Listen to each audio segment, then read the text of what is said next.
Today we have the pleasure of sitting down with Brett Charlesworth, co-CEO of Charlesworth Nuts, a much loved South Australian business. We hear a bit about how the legacy of the brand's been built and how the brand's gone from one store to 11 over the last 90 odd years. Brett, could you tell us about the company, your role and how your role in the company's evolved over the years? So a bit of background on the company, the history, and then my role in it. Certainly, we're actually entering our 92nd year. Very shortly, March 26th will be the start of our 92nd year, which means that it all started back in 1934 when my grandparents, Herb and Doris, bought a nut stall in the Adelaide Central Market. So Herb was already operating a stall in the market at the time. He wanted to expand the family operations, I guess. They had a young family at the time, my father, Chappie, and his sister, Elva. And so they just wanted, to provide for the kids, I suppose. It was tough times coming out of the Depression. And so he decided to purchase just extra stall. Happened to be a nut stall. So from the early days, he just established a real heavy focus on quality and on freshness. Nuts back then was a lot different to what it's become today. There was a Mediterranean influence there. A lot of the nuts had come out of the Mediterranean diet. And so he bought the nut stall and just started selling in there on, I think it was March 26, 1934. Bought the store for £63 at the time. They opened just before Easter in 1934.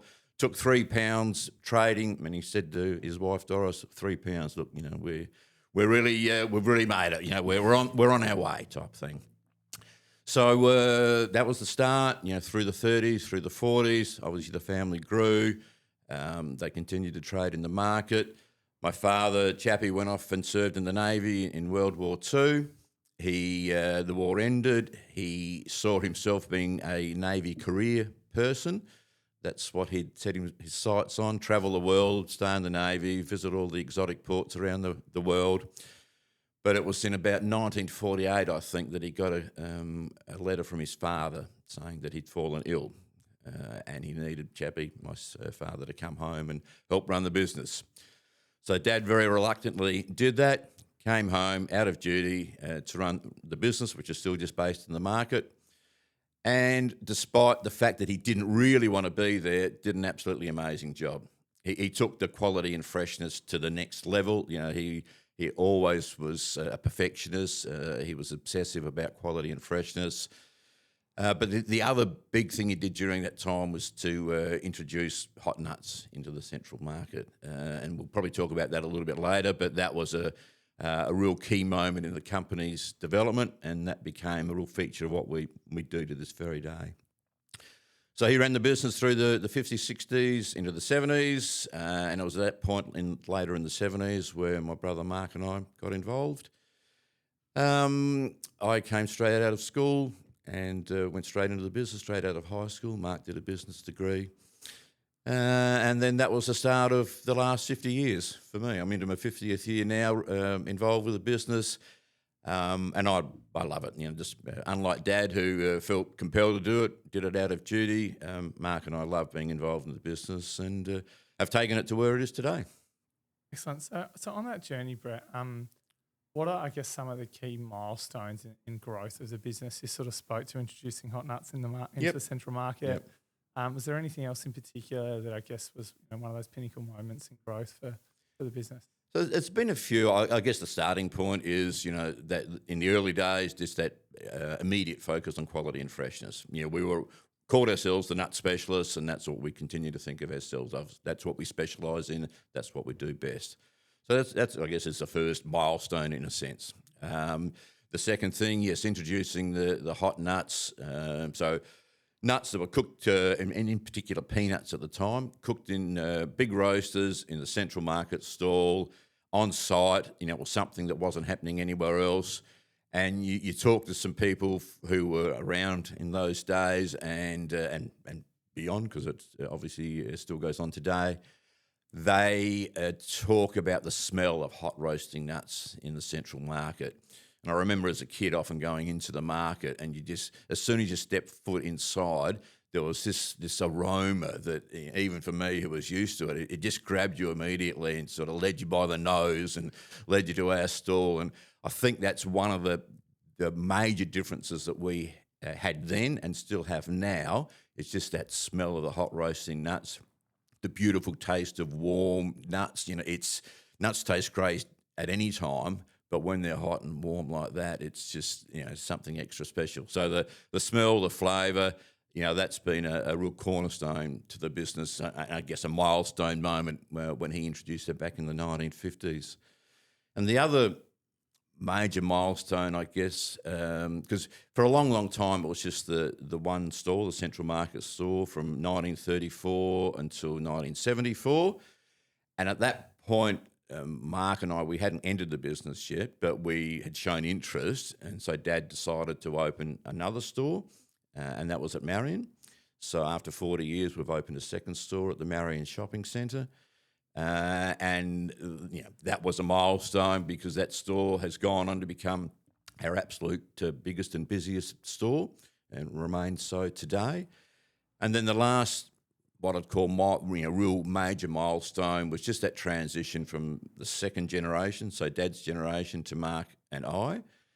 He built a warehouse in 1978, just after we came into the business, because up until that point we'd just been operating out of a store in the backyard at home in Glengarry.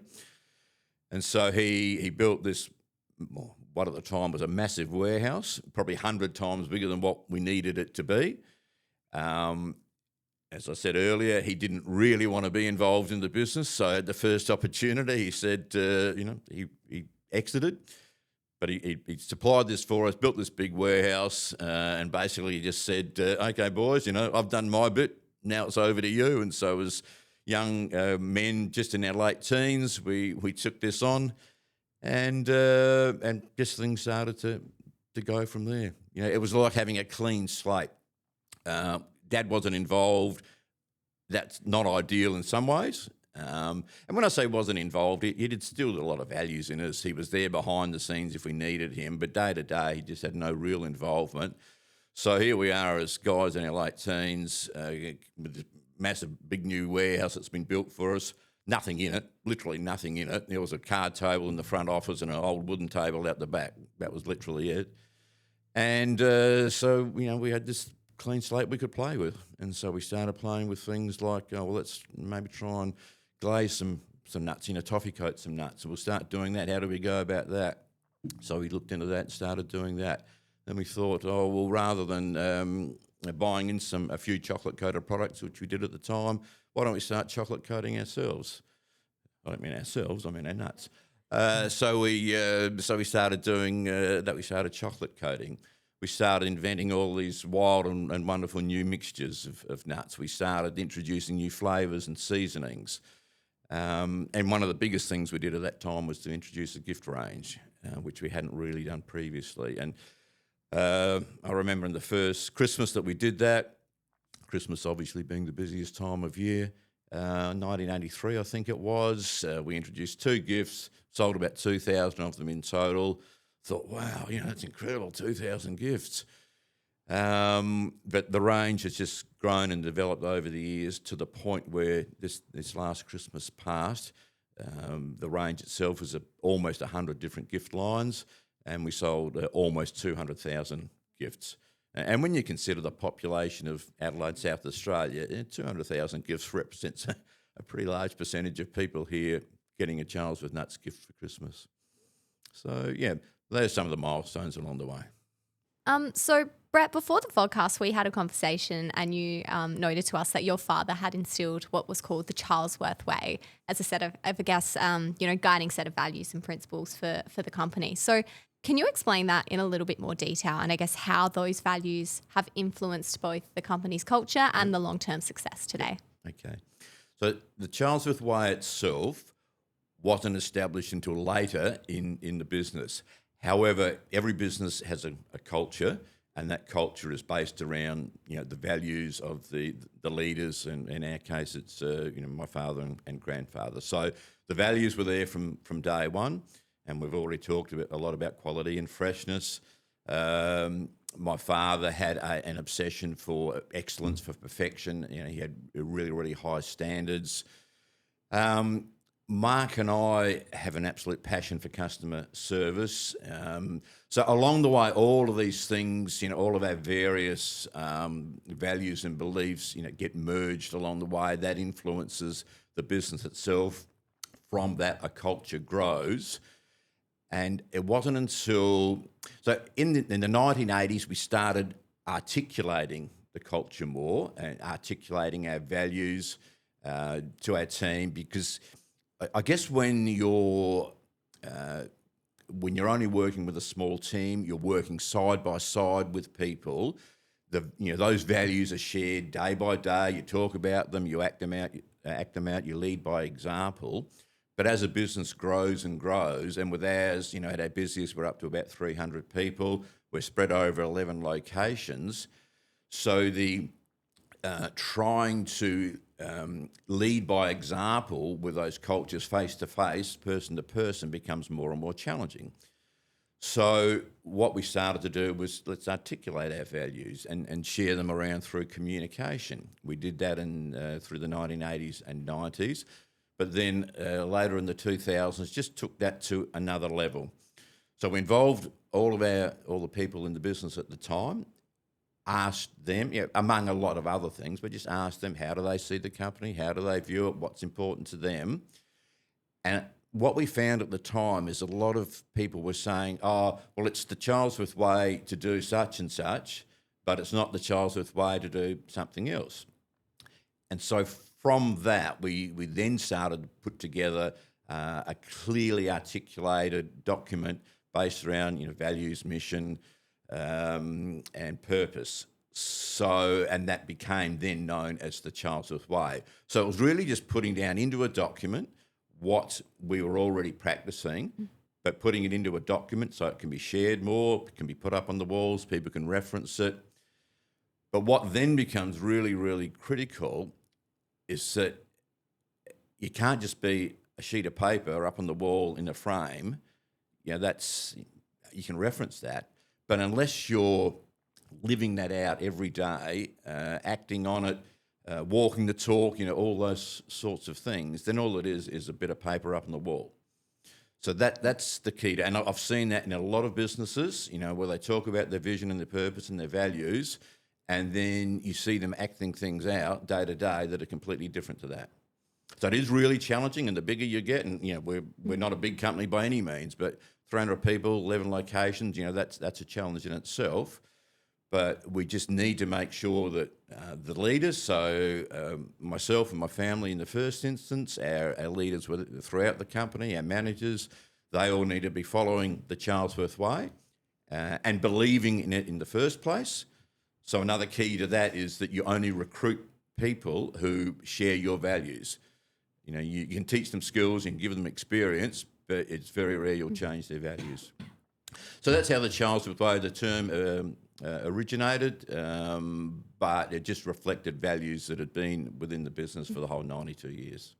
That's excellent. And again, Brett, you mentioned just before as well, making sure those values are, led from a family perspective. Yep. And we also spoke around this before the podcast as well, in terms of those advantages of running that family business. Yep. So I believe your sons are now involved. Yes. So Yep. What are the advantages of having, I guess, them involved in running that family business, and what lessons have you learned over the way? Yep.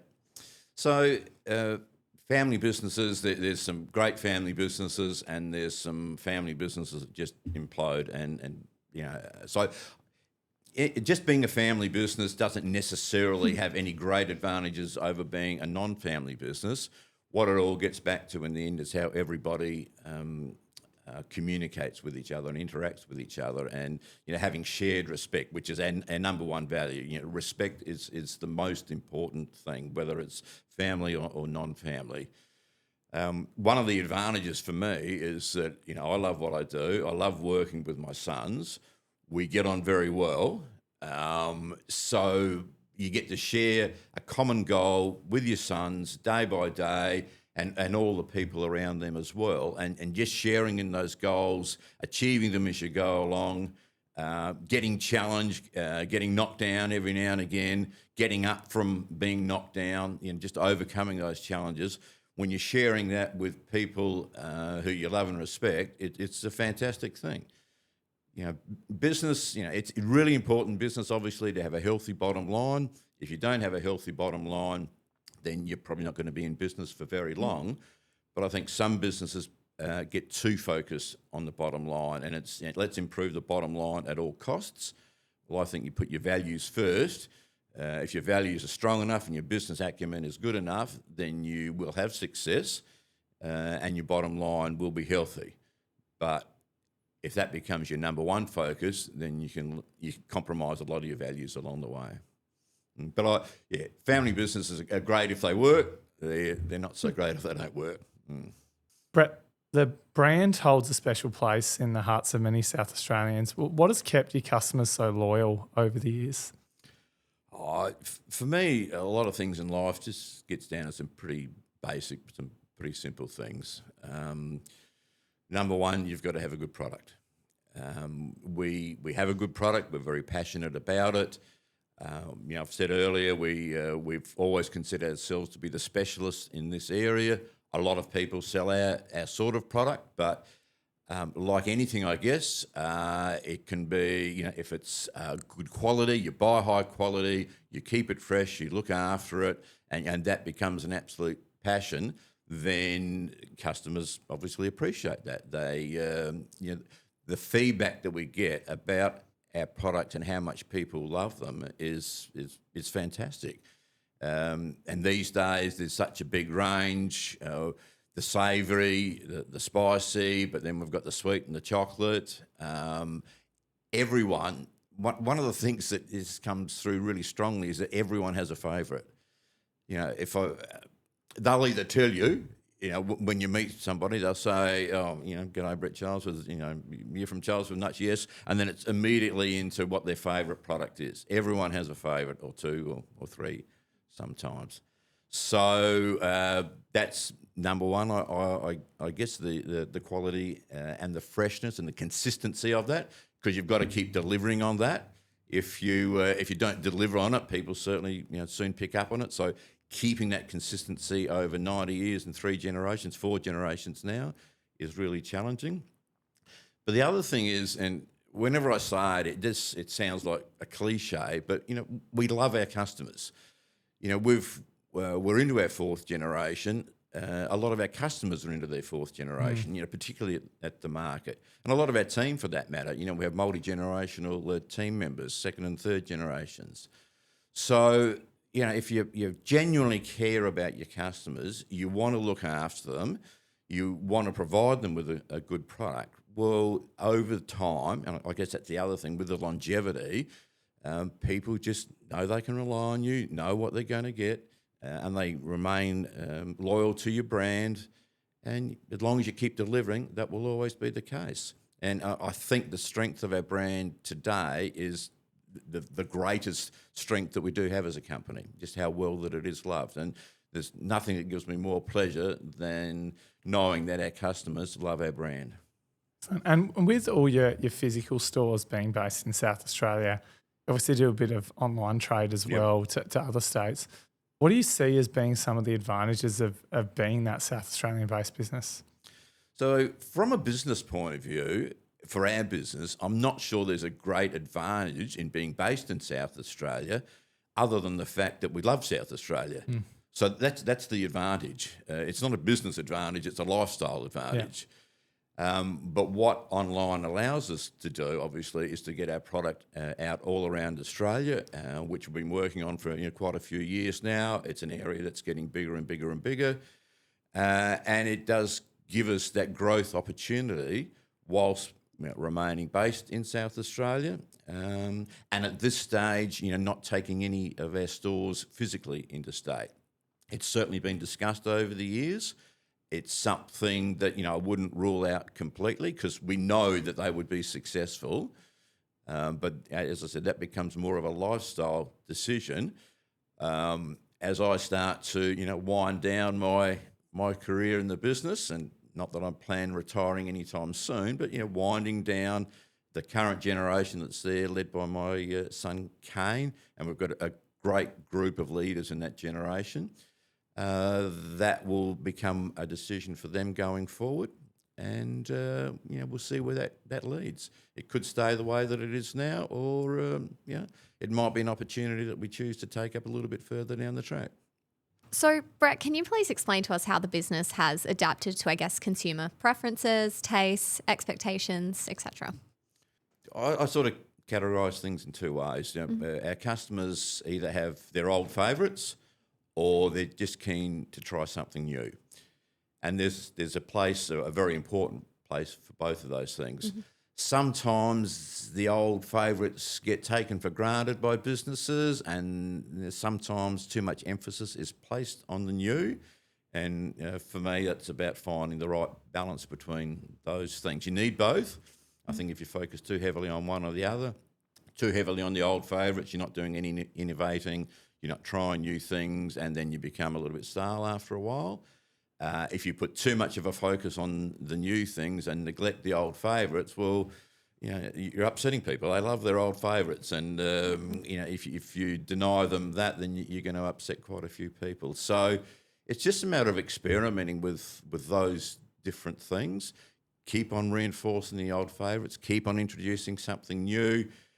We do that on a regular basis with our new products. Sometimes it's like a short-term only type product.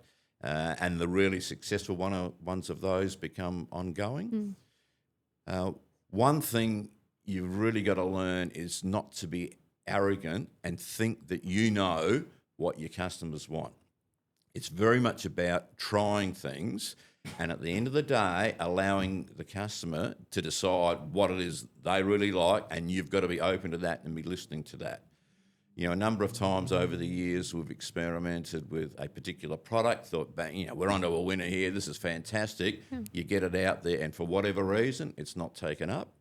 And there's certainly been examples where we've introduced something, and some people might think it's a little bit 50-50, but let's give it a go anyway, and bang, it just takes off for some reason. So yes, you've got to be innovative and creative and come up with new ideas. Never dictate to your customers. Allow your customers to dictate to you, and if you're open to that, then I think you'll do very well. And the same applies to our gift range. There was actually a period.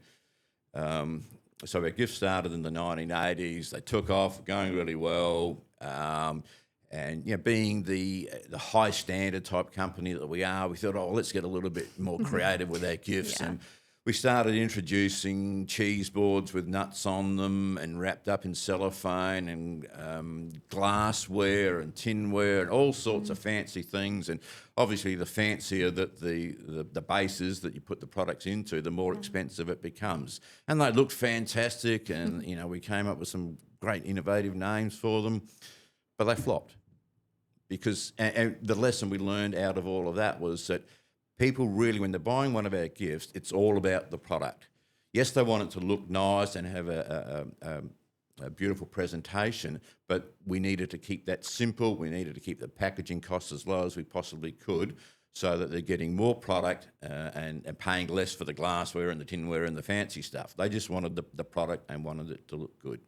So you've try things, but just make sure you're always listening to your customer and responding to what they're telling you they want. So events like COVID-19 pandemic created a lot of disruption for many, many businesses. How did your business navigate these challenges, and what did that period teach you about resilience? COVID-19 was, obviously very, very challenging times, but our overriding thought, and this was very early in the piece in COVID-19, was that we're going to come out of this a better company than what we went into it.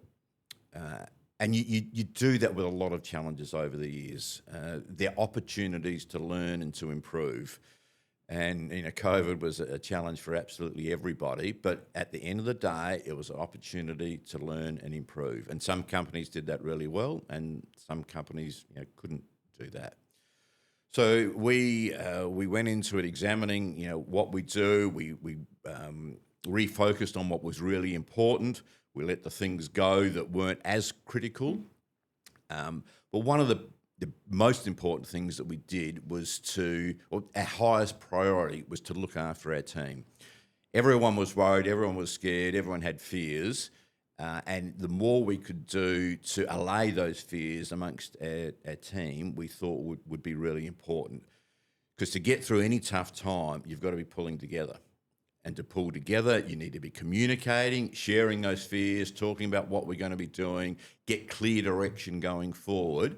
A clear direction is really important. When you just don't know what to do, you just flop around and you don't do anything. Mm-hmm. But when you've got a clear direction, you've communicated, you've got everybody on board with it, and you're all pulling in the same direction, you've got a much better chance of getting through. So we looked at every opportunity we could, and it varied, from the start of COVID, and then, I guess COVID lasted for whatever it was, 2 or 3 years. I can't remember now, but it seemed to go on forever. And at different stages, we'd be working on different things. But it was all about getting better. A lot of it was around simplifying our business and really identifying, like I said earlier, what are the critical things, what are the not so critical things, focusing on those important things and bringing the whole team along for that ride. And that worked really well for us.